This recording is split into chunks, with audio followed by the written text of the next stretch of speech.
like Elliot Ness. The track hits your eardrum like a slug to your chest. Like a vest for your Jimmy in the city of sex. We in that sunshine state where the bomb ass him be. The state where you never find a dance floor empty and pimp speed. On a mission for them greens. Lean, mean, money making machines serving fiends.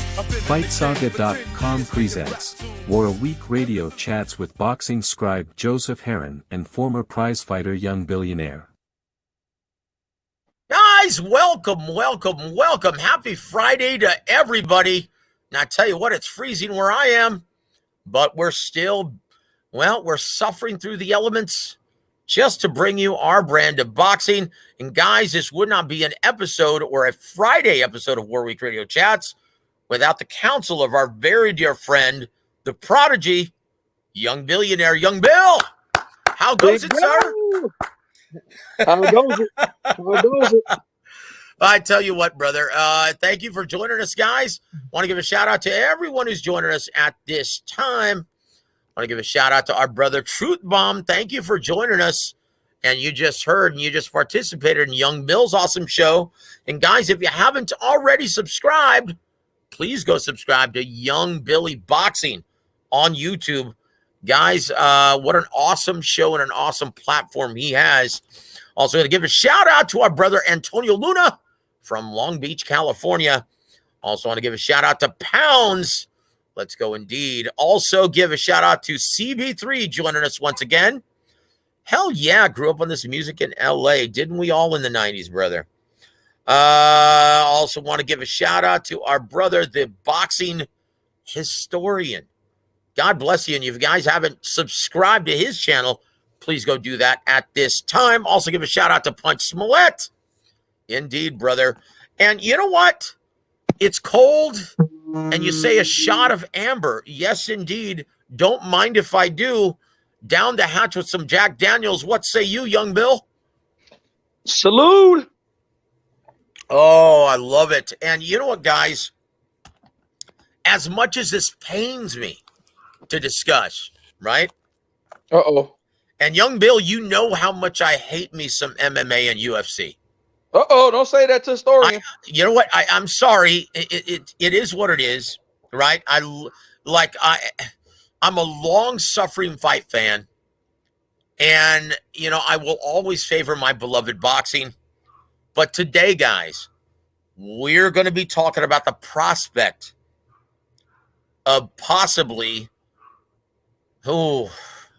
some major heavyweight taking on the current UFC heavyweight champion, Francis Ngannou, in 2022. Right? Young Bill, am I strange for even bringing this up? Is this beyond the realm of possibility, sir? Anything can happen. Hey, Joe, if you got to ask it, you probably know the answer. Oh, boy. You know what, Young Bill? And once again, I thought it was preposterous, right? Uh-huh. But once again, we just found out this morning, and we were hoping to actually give you a show earlier, like a matinee show. But right now, and we were hoping to give you the live feed from the purse bid this afternoon for Dillian Whyte and Tyson Fury. But it was just announced by Mauricio Suleiman that the purse bid date has now been pushed back for a third time to Wednesday, January 26th. So that's a good or bad thing, Young Bill. What do you think? I think it's bad for Dillian Whyte. I think it's really bad for Dillian Whyte and Eddie Hearn. If you keep playing hardball with a guy like Tyson Fury, who has nothing to lose in this situation. This guy is already the lineal champ, already recognized as the lineal champ. You got the guy. If Ngannou wins this fight, like you said, Joe, the rumors might pick up even more. There might be, if he wins on Saturday, Joe, what do you think negotiations would be? Francis Ngannou's last fight on his contract with UFC MMA with Dana White. Well, before we go any further, guys, let me read you some quotes, right? And just a few weeks ago, Tyson Fury put out on Twitter, he said, "Would you like to see me fight this beast in boxing rules using UFC gloves?" And he put a poster of him versus Francis Ngannou, right? Okay.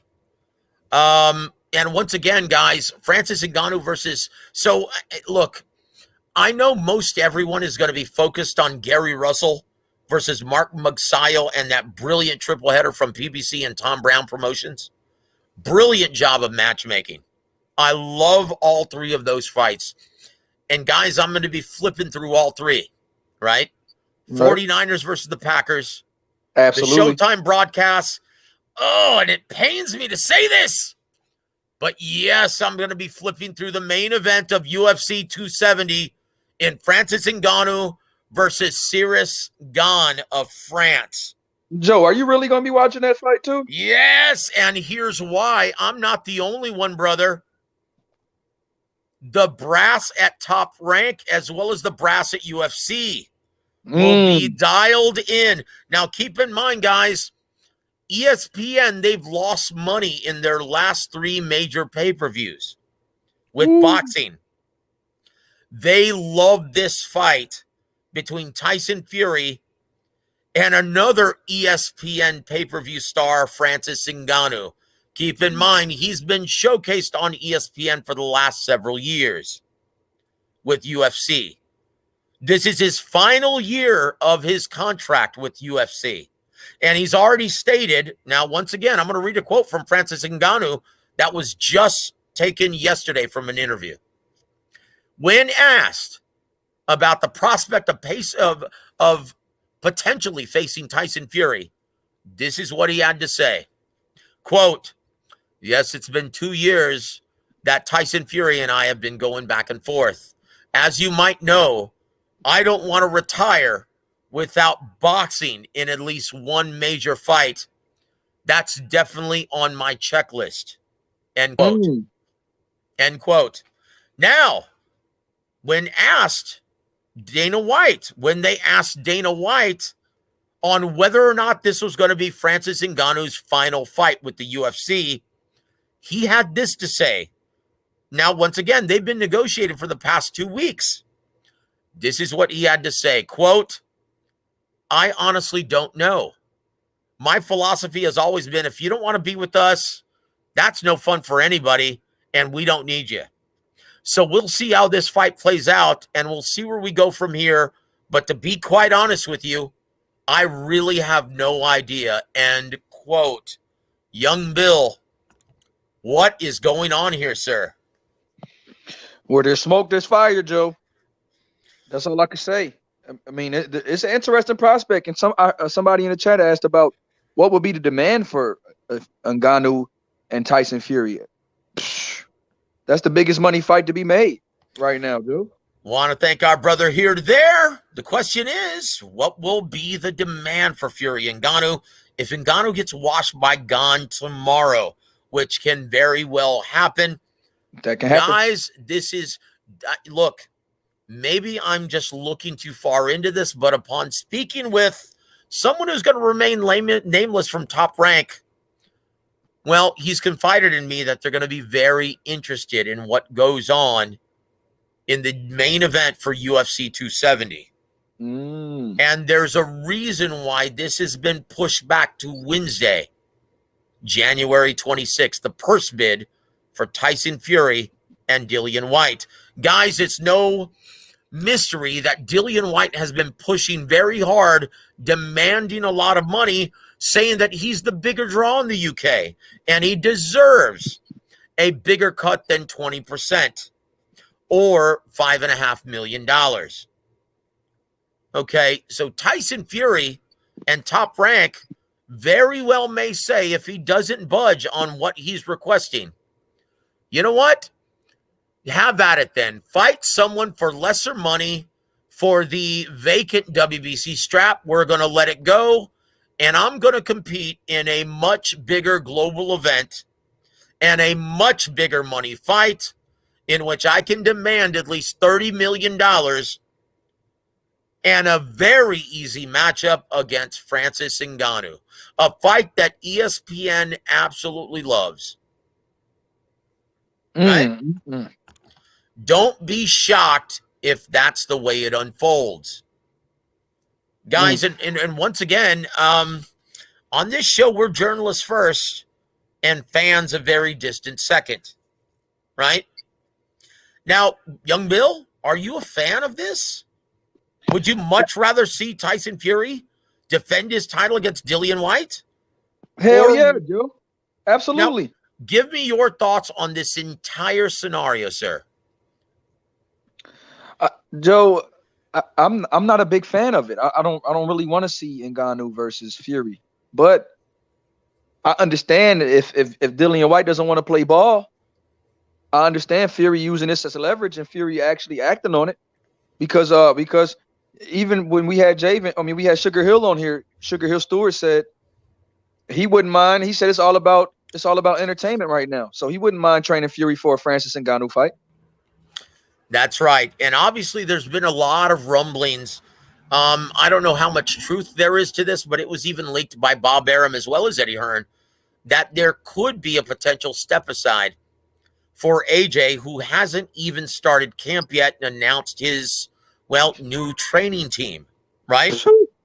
There's a very real possibility that AJ could step aside for virtually nothing and allow Tyson Fury to compete against Alexander Usyk and determine the undisputed heavyweight championship, the very first in the history of the 4-belt era. Awesome. Right? Okay? That's still a very realistic possibility. But once again, Eddie Hearn's already made it known. We would have to have something lined up for Dillian White. Okay?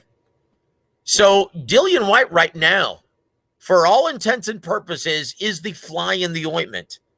He's the monkey in the wrench. He's the pain in the ass, right? Don't be shocked, guys, if Francis Ngannou wins this fight on Saturday, that they ditch the WBC title and have a huge global event. Can you imagine how much money that would generate on pay-per-view? ESPN pay-per-view? Joe, that would be Tyson Fury's biggest payday. Absolutely. And it would Easily be Francis Ngannou's biggest payday. That's why Dana White is not sure whether or not he's going to re-sign. That's why. That's the only thing that's holding this up. And once again, boy, he's got to take care of business this Saturday. And to be honest with you, brother, and it pains me to say this, but I'm going to be just as dialed in to the UFC main event as I am with the football game, as well as Gary Russell Jr. versus Mark Magsayo. Joe, I don't believe that all the way because I know how you feel about it. I don't believe you're going to be as dialed in.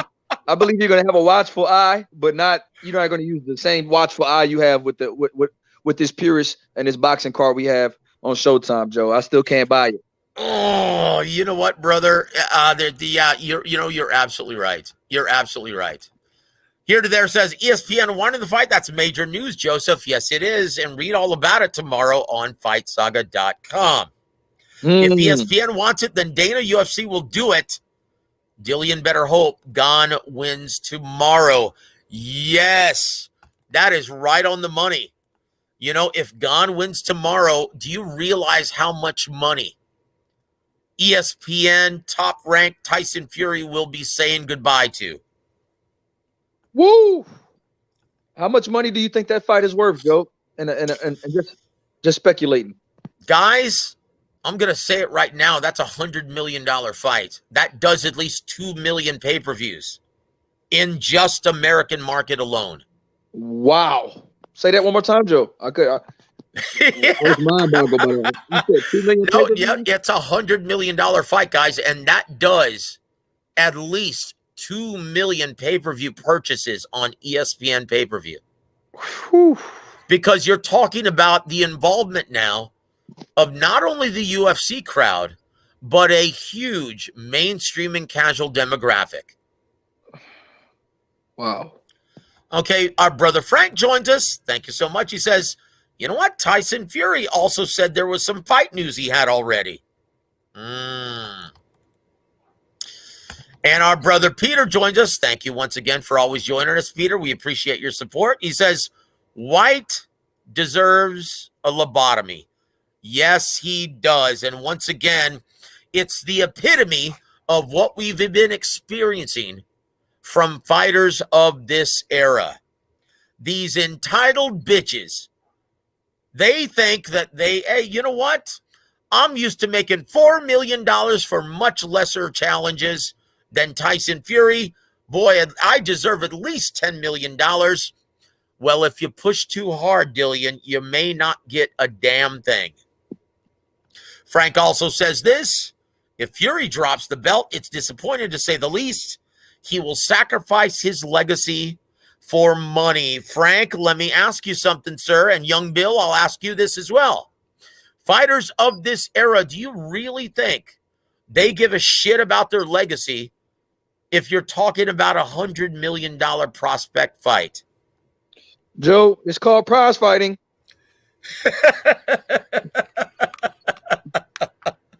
Oh, damn it. I can't believe I'm even talking about this on my show. I can't believe it either, Joe. I didn't see this coming. Oh, well, I was brother. blindsided too. I think Joe blindsided himself.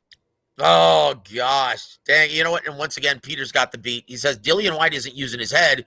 He has a title shot. Yes, it's within his grasp. All he has to do is claim that $5.5 million and take Top Rank's offer and fight for the lineal and WBC World Championship. He's going to be fighting the man to beat in the heavyweight division at this time. Want to thank Havlo for joining us, brother. Thank you so much. Hope you're doing well, my friend. He says, I think if Fury opts to fight Ngannou, the fans will roast him. With the amount of money that he's prepared to make if this fight materializes, Havlo, with all due respect, do you really think he gives a shit? That's crazy. Yep, you're speechless, aren't you, Young Bill? Man, Joe, he said the fans will roast him. Hey, roast the bank account, Joe. Roast the $100 million. Roast that. You think Tyson Fury wears Versace with his shirt open now, Joe? Oh, yep. My gosh. That's it. After a payday like that, do you think Tyson Fury would even come back to boxing, Joe? Yes, he would, to fight Anthony Joshua. Okay. So Frank says, no, not 2 million pay-per-views. Yes, 2 million pay-per-views. Right? I guarantee you, tomorrow night's pay-per-view on UFC ESPN is going to do at least 1 million. Absolutely. And if he's fighting the man of the heavyweight division, how well do you think that does? Here to there says, I agree, Joseph. It's that big of a fight. It's the crossover of all crossovers. When have we ever seen a crossover fight of boxing versus UFC at the heavyweight level? We haven't. Never. Joe, with the big men, like you said, Joe, it's something about it when the big men are superstars. It's just different. It just gives a different feel, Joe. Guys, it's called the glamour division for a reason, because anything can and often does happen. It's the original theater of the unexpected. You just never know. Guys, you just never know what can happen. Tyson Fury, now once again, this could be easily viewed as a trap fight for Tyson Fury, looking ahead, looking past Dillian Whyte to a much bigger money fight against Anthony Joshua. Well, what happens when you look past opponents, Young Bill, in the heavyweight division? You know what, Joe? You wake up in that Tempur-Pedic mattress that Leo Santa Cruz woke up in when he fought King David. Look, just ask Lennox Lewis what happened to him looking past Hasim Rahman in South Africa. Yep, looking past Oliver McCall. Yep. So Frank says, Ngannou is nowhere near as big of a draw as Mayweather. Of course not. Same as Fury with McGregor. Of course not. But that's why I didn't say 3 or 4 million purchases. I said 2. Right? Want to give a shout out to Mr. Lance Meyer. Thank you for always joining us, sir. Want to give a shout out to Mr. Shelton. Salute to you, my brother. Oh boy. Now, young Bill, I'm gonna ask you this, right? Right. Truth Bomb says Francis is the Wilder of the MMA. Big punch, no skills. So, guys, this is what I would love to see. Young Bill, and I want to ask you if you would agree with this. Uh-huh. Guys, in a perfect world, I hope Dillian White and Eddie Hearn decide to take the offer of Top Rank. And I pray Tyson Fury fights Dillian White and defends his lineal and WBC titles, right? The ring belt as well as the WBC. I hope that happens in April. Okay? And then I hope Anthony Joshua faces Usyk. And this is what I would love to see. If Ngannou and ESPN still want to see boxing versus MMA on the heavyweight scale, what an amazing send-off that would be for Deontay Wilder. Someone who is already contemplating retirement. Young Bill, would you love to see a severance package for Deontay Wilder, a golden parachute, Deontay Wilder versus Francis Ngannou? Oh my gosh, Joe. With Francis being the Wilder of MMA against the real Wilder of boxing. Awesome. The biggest right hand in boxing and the highest punch force in UFC. You could really sell that, Joe. Oh my, don't say that, Joe. I want to see that just as much as I want to see Fury versus Ngannou. You know what? I would love that for Deontay Wilder after taking those two hellacious beatings, right, at the hands of Tyson Fury. You know what? I would love to see him get a final send-off, right? Truth Bomb has the beat. Effing make that fight. Yes.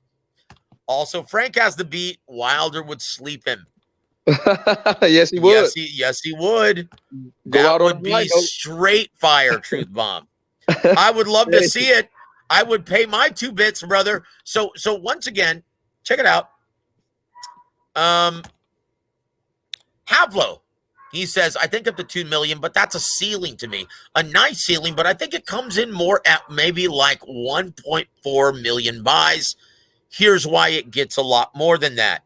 Here to There has the beat.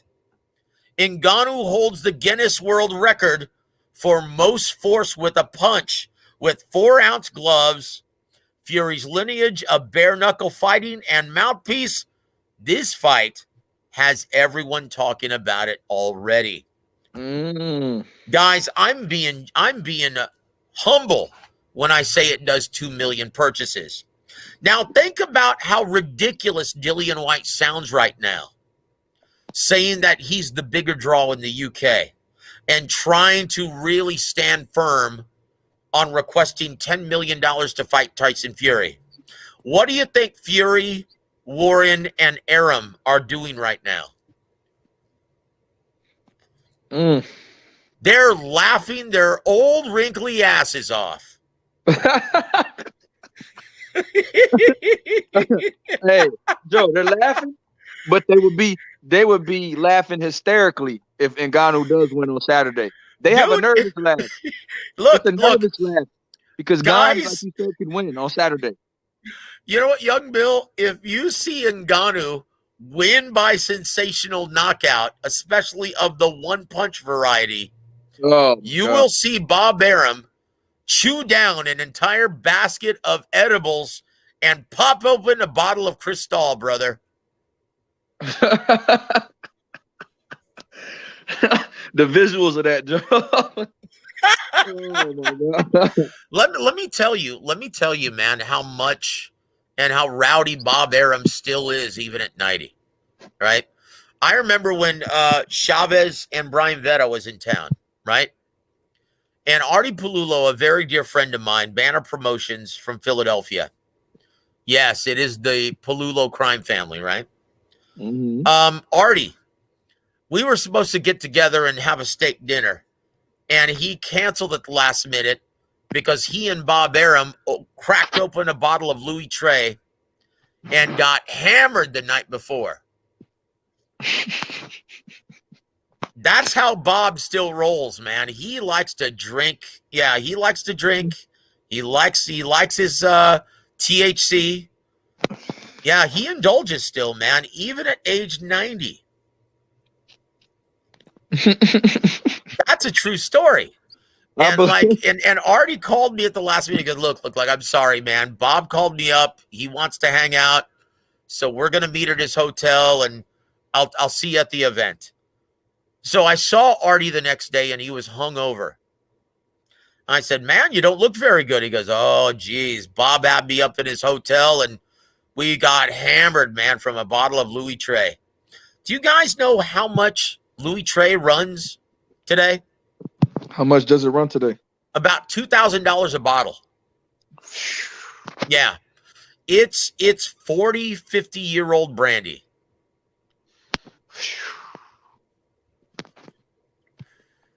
So that's it. Yep. So Truth Bomb says, I would actually buy that fight. And I'm assuming he's referring to Deontay Wilder versus Ngannou, right? Right? Young Bill, would you buy that? Absolutely. Because Frank says, no way, bro. Stream all day. No, I have to, Joe, I have to see Wilder steal some of these people. To show these people that these guys think they can come into boxing and beat a heavyweight puncher like Wilder. I know Ngannou can really punch, but Wilder would spark him, put him in a temple. Yep, Peter's got the beat. Peter's got the beat. He says Wilder would take Ngannou's head off. Absolutely. Yep. Oh boy, I tell you what, but yeah. So guys, I as much as it pains me, this is the big story right now, and unfortunately, no other journalists are talking about this. Why not, Young Bill? Because wait, hold on before you answer. Is it because they don't want to see this? Is it because they don't want to envision this as a realistic possibility? Or is it because, well, they're not the Fight Saga team? I'll go with Steve. They're not the Fight Saga team. They don't have the inside. And there it is, guys. Thank you for joining us. We really appreciate all of your support. And guys, oh gosh, and once again, it pains me to say this, and I'm going to say this for the last time. But yes, I'm going to be dialed into the main event of UFC 270. Hey, Joe, do you think they would really do that with MMA gloves? How likely is that? Because here to there says about it being like Fury suggested MMA gloves, and he said look, that was look, Fury already uses horse hairs, right? He's already using horse hairs. Now it's no shock that the reason why they use those 4 ounce with the fingers exposed. That's for grappling, right? Right. Guys, there's no need for 4 ounce gloves if you're using boxing rules. In my opinion, they would have to use 10 ounces. And trust me, it would be in Francis Ngannou's best interest if they use 10 ounce gloves. Okay? Okay, now Haplo has a very good question. Well, first of all, shout out to my brother IB. This calls for another shot. IB, raise your glass or raise your bottle, my friend. God bless you. I'm going to take another shot of Sweet Amber. It's 45 degrees right now in San Antonio, and it's supposed to get below freezing tonight. So here's to you, my friend. God bless you, brother. Salute. It's freezing. And so Haplotype raises a very interesting question. He says, Joe, when you state a fight's worth, are you talking revenue or profit? That's a very good question, and I'm always talking realistic market value. Okay? What is a fight worth? It's realistic market value. Think about this. What is Tyson Fury? And this is why I don't see the prospect of either man, Anthony Joshua or Dillian White, stepping aside for Fury versus Usyk, because that fight is not worth that much. Okay, you could argue that Fury versus Dillian White is a much bigger ticket and a much more lucrative fight in the UK. Dillian White versus Tyson Fury than Fury versus Usyk in the UK, right? Globally, well, there's a lot more interest in undisputed globally, right? I can see that. Fury versus Usyk, right? But in the UK, yeah, make no mistake, guys, Fury versus White is a hot ticket. And they could easily put that in a stadium and it would easily attract 80,000 fans. It would easily attract that many. But whenever I say what a fight is worth, it's always the market value. Hey, I'm not getting any of that money. Why would I give a shit what it makes? Young Bill, what say you, brother? Hey, Joe, it's turning into UFC saga. Oh, geez, don't say that. Stop it. MMA saga. Are we the MMA saga team, Joe? Oh, you know what? And on that note, I'm going to say, Truth Bomb, hey, Joe, making his transition to MMA on the low. He's been dropping hints all week. Yep. You know, brother, and yes, I'll admit, I've been very disenchanted with the sport of boxing. But in no way, shape, or form does that mean I'm going to be transitioning to MMA and more specifically UFC. Okay, truth be known, I hate that shit. I hate that shit. Look, guys, boxing has always been a gentleman's sport, right? Boxing has always been a more gentlemanly sport in which when you have your man hurt, you get sent to a neutral corner and you give your opponent an 8 count and you give him a chance to recover. In MMA, boy, if you have your man hurt and he hits the canvas, you jump immediately on top of him and you commence to beating the shit out of him. I'm sorry, but I'll take boxing over that any day of the fucking week. Pardon my French. There's a thin line, Joe, between love and hate, Joe. Whoa. Hold on, Young Bill. Dude, you have some awesome parents because that's an old song by the Pretenders. Dude, how do you know what the hell the Pretenders are, bro? Joe, it just matches you. You say you hate it, but I can see Joe having a lot more watchful eyes on UFC for the rest of 2020. Oh, shut your mouth. Hold on, Joe. Back to what Truth Bomb said before you go further. You asked Coach Ronnie in Fact or Fiction, Canelo versus Usman. Oh. That's another UFC. Okay.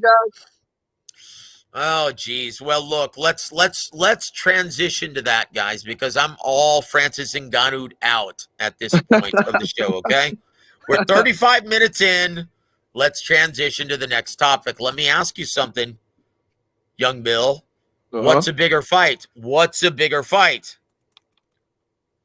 Canelo versus Usman or Canelo versus Charlo for May 7th? Because once again on ESPN Deportes, Eddie Reynoso said, hey, you know what? You guys may not like, boxing purists may not like Canelo's next opponent for Cinco de Mayo weekend. What the hell is he referring to, brother? Joe, I don't know. That's dangerous. That's dangerous. As far as I'm concerned, Canelo versus Usman is a bigger fight globally. Do you think? It's a much bigger fight globally. And it does much bigger numbers on any network or pay-per-view platform. Sad but true, brother. But I will say this. In my opinion, he's putting that out there to get Charlo at a more reasonable guaranteed purse. Because, guys, as we're seeing with the Dillian White fight and negotiation, these guys want to make life-changing money just to step in the ring with the champ. Young Bill, in what other era of boxing has this taken place? It used to be where a contender would jump at the chance at fighting the champ and would be willing to do it just for the opportunity. Absolutely, Joe. And that's the thing. That's what Ronnie was saying the other day. He said if Dillian White believes in himself, and the same with Charlo, take the offer that you get to become a champion. And if you're confident you could win, it's only the beginning of what you can earn in the future. Yep. Okay, Haplo has the beat here, and this is a very astute point. Very good on you. Sweet bitch on you, Haplo. He says boxing evolved from an MMA-like sport to what it is today, based on what the fans wanted. Boxing had no rules in the beginning, just like UFC. Now they have rounds. MMA becomes more boxing-like consistently. That's a very astute observation. And do you guys know, Young Bill, do you know why it's still called the ring, even though it's got 4 corners? Tell me, Joe. Well, Don Chargan taught me this a long time ago. It used to be when boxing first started in its infant stages, right? Mm-hmm. You would actually draw a ring in the sand or in the dirt, and 2 men would square off bare knuckle inside that ring with all of the fans in attendance circling the outside of it. That's why it's still called the ring. Awesome. Awesome, Don Chargan. Awesome history. That's it, guys. So that's why, in case you're wondering, why it's a squared circle, right? Why the canvas is referred to as the squared circle. The ring is what 2 combatants originally squared off at, right? They would draw that circle in the dirt or in the sand and square off. I love boxing's lineage. I love its history. And guys, I wouldn't trade it for anything. So no, I will not be reporting on MMA after this. God, it pains me to say after this. Shit! I don't believe you, Joe. Oh, bite your tongue, young man. I want to give a shout out to our brother Dragon Leg. Thank you for joining us, sir. And Mr. Shelton says, there's no way Canelo fights Usman.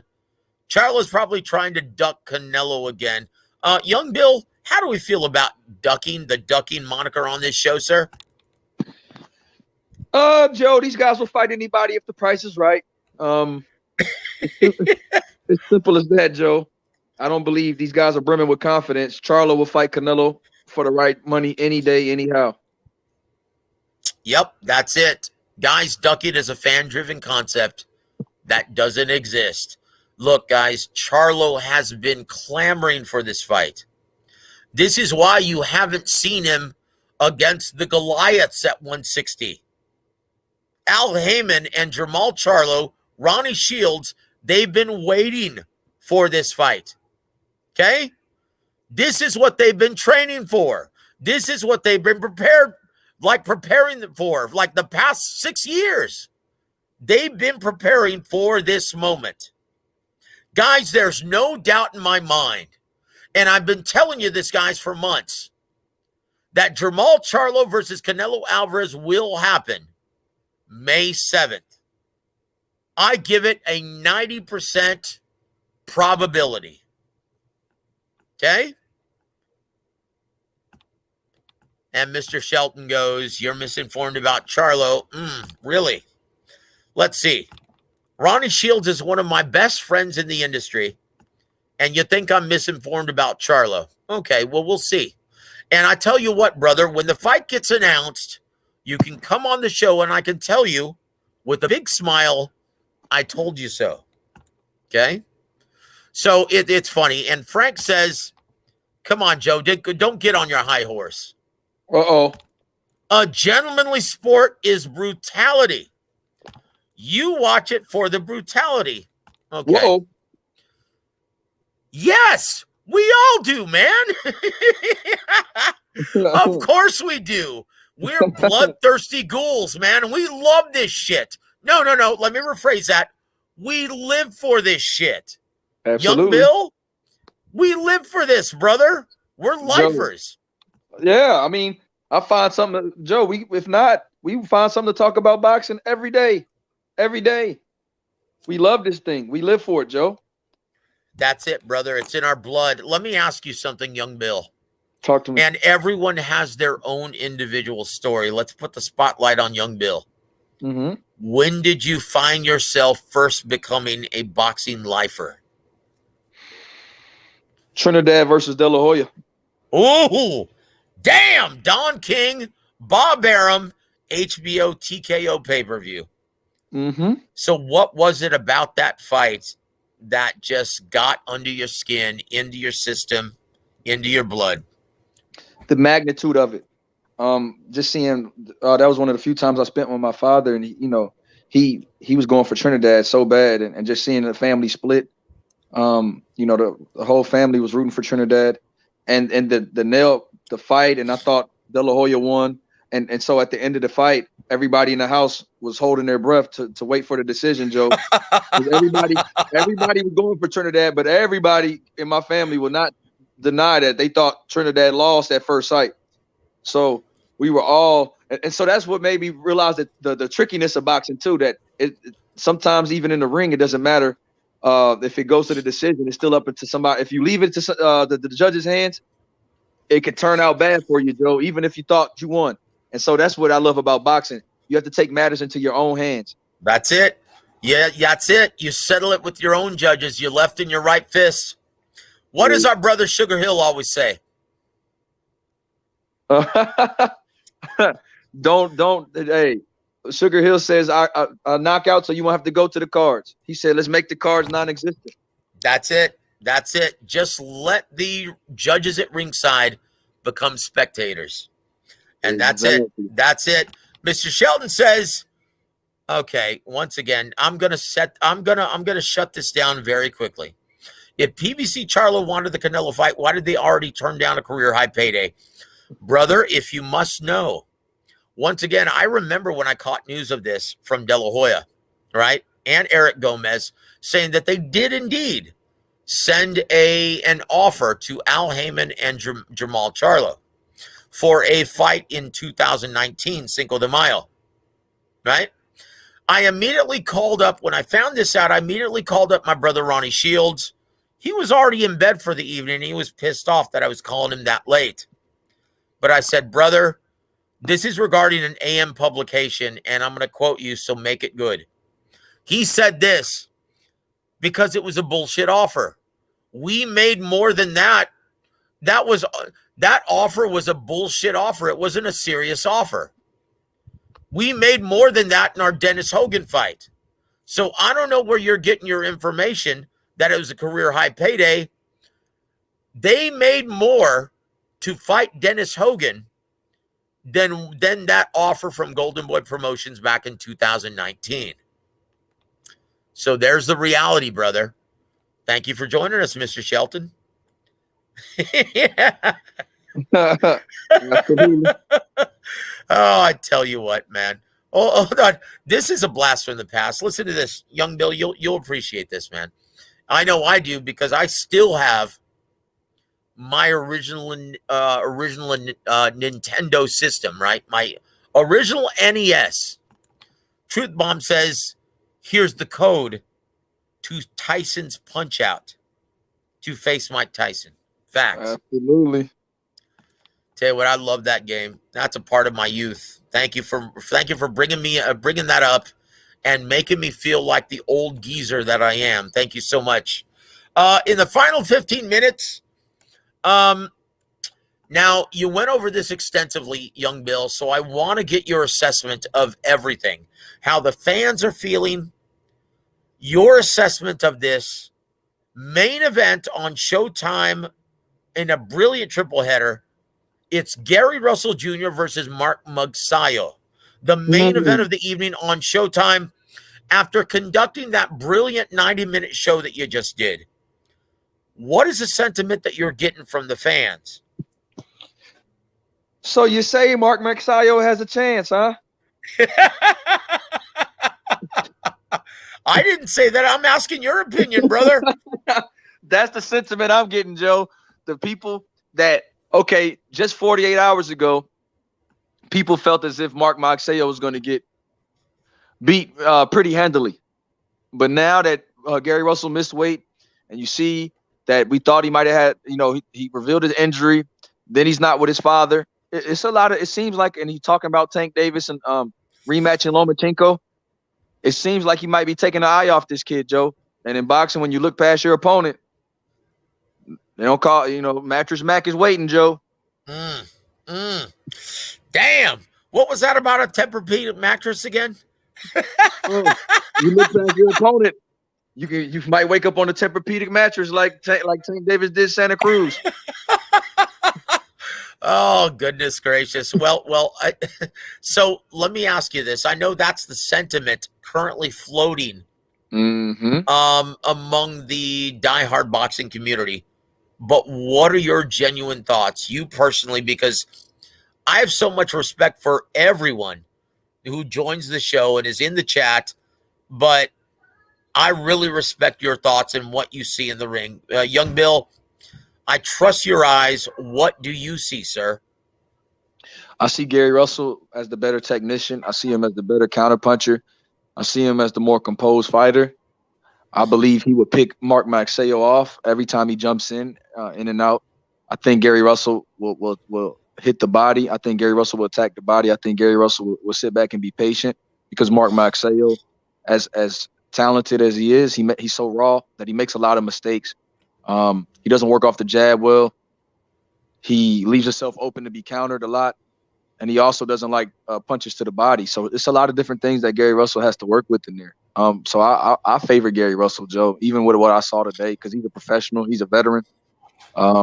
He may wait in an hour later, like Haplo said. So I have Gary Russell winning 9-3, Joe, or 8-4 on a good competitive UD. Brother, and yeah, I have a lot of respect for your opinion, and I mirror that sentiment. Look, guys. Even though Gary Russell is the Punxsutawney Phil of the boxing community, right, of the boxing business, he's a groundhog. He comes out once a year, collects his money, and makes short work of his opponent and makes it look easy, right? Even if he is, and once again, our thoughts and our prayers go out to Gary Russell Sr. Part of his foot just got amputated from diabetes, which is why he's not going to be joining Gary Russell, why he's not going to be joining his son in the corner tomorrow night, right? So our thoughts and prayers go out to him first and foremost. But yeah, look, man, I mean, Mark Magsayo, say what you want about him, very good looking prospect, heavy-handed, good hand speed, but he's not on the level of a Gary Russell Jr. He's not. And look, if Gary Russell Jr. makes it past the first 3 rounds, his eyes are going to get adjusted to the speed and the movement of his opponent, and it's going to be elementary after that. That's it. In my opinion, the only chance Mark Magsayo has is to go out guns a-blazing as soon as the first bell rings, try to lay the wood to Gary Russell Jr. and catch him cold. That's it. Before his eyes can get adjusted to the timing and movement and speed of his opponent. That's the only chance he has of winning. And if Gary Russell makes it through the initial onslaught, it's over, guys. It's over. Absolutely, Joe. And like you said, he might make him look amateurish after round 4 or 5, like you said, Joe. Once he gets adjusted to the timing, he will. Look. That's geez, guys. I'm sorry, but as much as I like Mark Magsayo, and he has a very good team surrounding him, a very smart team. Yeah, this fight's going to be over after round 6. And Gary Russell's going to make it look easy and may even stop him late. I could see that, Joe. To me, the best fight on the card is Subriel Matias. Yep. Oh, hey, man. I agree with that wholeheartedly. in my opinion, Subriel Matias, one of the top prospects at 140, is trying to avenge his only loss as a professional in Petros Ananayan. I love this fight. But I will say this. Matias wasn't 100% going into that first fight. In my opinion, Matias, well, he goes out and he makes an example out of poor Petros and whoops his ass and makes it look easy. That's my opinion. I believe he stops him too, Joe. I second that. I believe he stops him too. Like you said, he wasn't 100% going into that first fight. He still made it a close fight. So Matias at 100% and a much improved Matias as well. You know what's funny? And I think Sid UK has the beat here regarding the main event. He said Gary Russell's timing, and once again, Sid UK, thank you for joining us, my friend. He says Gary Russell's timing and skills should win this fight. Excellent counterpuncher, crazy level of skill. As long as he has still his reflexes at even 80%, he should make this Magsayo kid look like an amateur. Great comment. Sid UK, he's got the beat. Great comment. Tell you what, he knows what he sees in the ring. I tell you what, he knows what he's looking at in the ring. And once again, people are talking about the ring rust. They're talking about the inactivity. Guys, if you've ever been in the DC area, and if you must know, Fight Saga's headquarters are in the DMV area in DC. Okay? If you've ever been to the DC area, you understand that one, Gary Russell is always in the gym. Two, there's never a shortage of elite level sparring in that metropolitan area. No one is talking about that. And why, Young Bill? Joe, it's just a lack of, well, like you said, not many people know about the sparring in that metropolitan area. But like you said, you got Barry Hunter in that area. Yep. You have Gary Russell in that. You have like you say, you have a collection of talent. Baltimore has a lot of great fighters with Calvin Ford. I know these guys are not very far. And like you said, Maryland gyms, Jared Hurd, a lot of guys have come from Maryland that a lot of people don't realize in that DMV area where you can, like you said, Joe, it's never a shortage of elite level sparring. Yep. Guys, you've got the Sugar Ray Leonard gym there too in that area. Okay, that's where he's from. Landover. Yep. Hey. Guys, Gary Russell's always in the gym. There are two things that Gary Russell excels at, right? And I was one of the first guys that interviewed him out of the Olympics when I was still a beat writer. Two things that he excels at: boxing and bowling, right?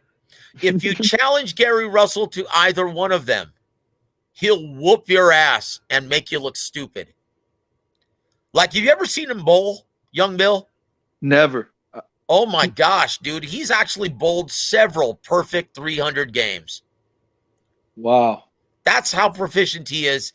He takes his bowling and his boxing very seriously.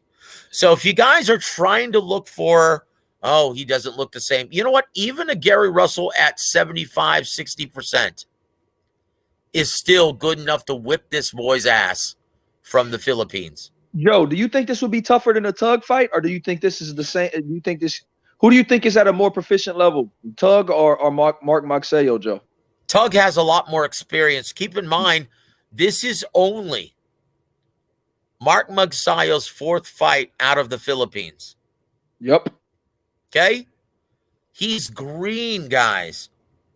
He is not seasoned. He's not ready for this massive step up in experience and just ability. I mean, he's severely outgunned here, guys. I give him a 5% chance of pulling off the upset. That's it. Absolutely. Okay, final question, Young Bill.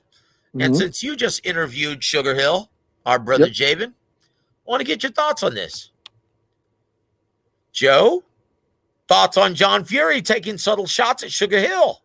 He keeps saying Fury is regressing and his new style will take miles off the clock or the odometer. He was not happy with Davison. Now he's not happy with Sugar. Is there a trend here, Young Bill? And do you think it's just dad being the worrisome dad? What say you, sir? Dad's a perfectionist, and he believes and his son immensely, and he doesn't want his son to take unnecessary punishment. But that's the fight that Fury had to fight to deal with a guy like Deontay Wilder. As we've seen in the very first well fight. said. Like you said, Joe, we saw him outbox Wilder, but he still got knocked down multiple times in that first fight. Took a lot of punishment. That's the type of fight you have to fight you have to take a fight to a power puncher, Joe. You can't stand in a line of fire with him. So I think, like you said, Joe, Dad is just being an overprotective dad. And I'll tell Mr. Fury, don't be a dosser. Yep, you said it best. Styles make fights, guys. That was the style necessary to give Deontay Wilder a 2-fight bludgeoning. Is he going to, Young Bill? Do you see Tyson Fury fighting that same way against Dillian White? No, he can outbox Dillian White, Joe. He doesn't have to. You could see a multi-layered game plan from Tyson Fury against Dillian White. Yep, you got it. Styles make fights, guys. And trust me when I tell you this, if Tyson Fury does indeed fight Dillian White and not Francis Ngannou, he's going to box his ears off. Once again, he's got the height advantage, the reach advantage, the mobility advantage. He's got the jab advantage, the much more intelligent jab. He's got it all. He's a chameleon in the ring, guys. He's going to whoop this guy's ass from mid to long range and make it look easy. Absolutely, Joe. Dillian White's best punch is that left hook, but he has to be in range. That's it. And do you see him being in range against a guy who's almost 6'10"? Joe, Tyson Fury will faint this guy to death. And what's going to happen when Dillian White does finally find range? Tyson Fury will be out of it. Yep. Look, if Dillian White somehow makes his way on the inside, what do you think Tyson Fury's going to do, Young Bill? Tie him up and lean on him. Yep. Guys, this fight's over before it even begins. That's it. I don't see, outside of landing, outside of, oh, shoot, that's our editor-in-chief, Lee Cleveland, calling me. I know what I'm going to be doing as soon as we hang up or close out this show. When the editor-in-chief calls, boy, that's something serious. So, but I tell you this. Yeah, you've got the beat, Young Bill. Styles make fights. John Fury is just being a worrisome father. That's it. Sugar Hill knows what he's doing, and he understands he's got a pupil right now who's a damn chameleon in the ring. Pick your poison. How do you want to lose? He's the best heavyweight of this era, bar none, guys. And I'm sorry, I don't see him losing to anyone, including Joshua, including White, and dare I say, including Usyk. Your final thoughts on this before we bid everyone an excellent evening, sir. Jock says the question is, Joe, who could beat Fury right now? I think that's been answered. And Truth Bomb says, Joe, Truth Bomb says, White agrees with you, Joe. That's why he wants the bag. Absolutely. Young Bill, don't I tell you this all the time? We've got the most intelligent people in the chat in YouTube, right? On this show, we have the most intelligent people on the chat. Yes, sir. I'll say it again. I've said it before, and I'll say it again. Guys, kudos to you for being in the chat. Kudos to you guys who know what you're looking at, and all of you guys are super intelligent. You guys are great fans of the sport. Thank you for being a part of this show always. Thank you for supporting Young Bill. Thank you for supporting Ronnie Shields, James Gogi, War Week Radio, and FightSaga.com. God bless all of you guys. Young Bill, I'm going to take one last shot with all of our members of the chat. God bless all of you guys. Your final thoughts, sir. Keep it in touch with Fight Saga. Keep in touch with War Week Radio. We have a lot coming. Thanks to Joe for giving me this opportunity, and subscribe to Young Billy Boxing, and keep the lookout for me getting into Ronnie's gym soon. I know I've been saying it, but this week I'm in Ronnie Shields' gym. Yes. Yeah, Ronnie's waiting for you, brother. And once again, We look forward to all the footage that you're going to get. And guys, and once again, if you haven't yet subscribed to Young Billy Boxing, what the hell are you waiting for? Guys, go check it out. All kinds of great boxing chat. And guys, I want to thank all of you for supporting FightSaga.com as well as WAWR Week Radio. And guys, I'm going to leave you with a song and a closeout that really encapsulates how I feel about everyone, our extended family here on WAWR Week Radio.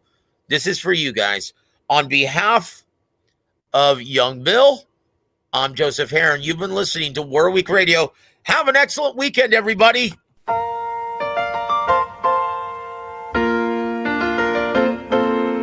Making your way in the world today takes everything you've got.